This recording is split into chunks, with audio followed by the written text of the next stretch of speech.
I knew that I was being followed long before I saw or heard my pursuer.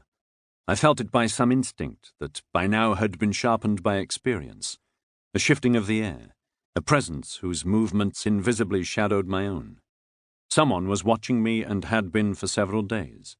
From the mouths of alleyways, from behind pillars or walls, amid the crowds of people, carts and animals that thronged the narrow streets of London, or out among the river traffic.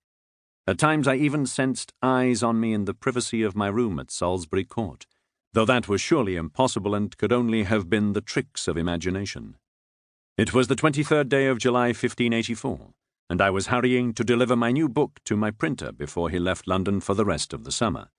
A merchant ship from Portugal had recently docked at Tilbury, at the mouth of the River Thames. Plague was raging in Lisbon, and the crew had been forcibly quarantined. Despite these measures, rumours that the infection had begun to claim English victims were spreading through the city quicker than the disease itself ever could. Outbreaks of plague were common enough during London summers, I had been told, and any Londoner with the means to move to healthier air was packing as fast as they could. At the French embassy, where I lived as the ambassador's house guest, whispers of the Black Plague had sent the household into such a frenzy of imagined symptoms that the ambassador had dispatched his private secretary to inquire about country houses in the neighbourhood of the Palace of Nonsuch, Queen Elizabeth of England's summer residence. Fear of the plague had only added to tensions at the embassy in the past few days.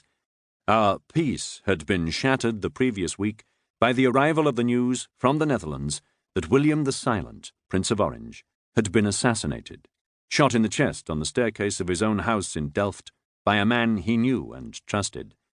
I imagined that in all the embassies of the Catholic and Protestant powers throughout the greatest cities of Europe, men and women would be standing much as we did when the messenger arrived, speechless in the face of an act whose repercussions would shake the world as we knew it. The shock and fear occasioned by the deed were still palpable in the streets of London. Not that the English people gave two figs for William himself, but it was well known that the Catholic King Philip II of Spain had offered a reward of 25,000 crowns for his murder. And if one Protestant ruler could be knocked down as easily as a skittle, there was no doubt that Queen Elizabeth of England would be next on Philip's list. The sense of foreboding was all the greater at Salisbury Court because William's assassin had been a Frenchman. John Charlwood, my printer, had his lodgings at the Half Eagle and Quay in the street known as Barbican, just to the north of the city wall. He also had a press nearby at the Charterhouse, the old Carthusian monastery which had been converted into a grand private residence, but I refused to visit his business premises. The Charterhouse was now owned by Thomas Howard, half-brother to the young Earl of Arundel. I had made enemies of the Howards, the most powerful Catholic family among the English nobility, the previous autumn, and preferred to avoid the possibility of running into any one of them. This amused Charlwood, but he never asked questions. He was sufficiently eccentric himself to tolerate the apparent caprices of others, or else shrewd enough to realize that, in these days of tangled loyalties, it is often safer not to know another man's business. The sun was already high when I set out from Salisbury Court with a leather satchel containing my manuscript pages slung around my back. Sharp diamonds of light glinted from the windows of the buildings on Fleet Street, mostly printers and taverns that served the nearby law courts.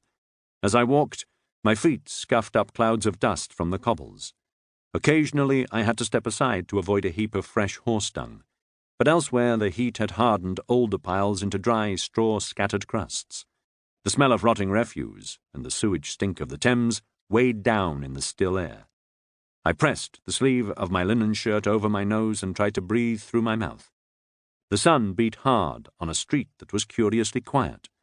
The law terms had finished now, so Fleet Street was missing the bustle of the Inns of Court, yet one would have expected more traffic on the main thoroughfare from Westminster to the City of London.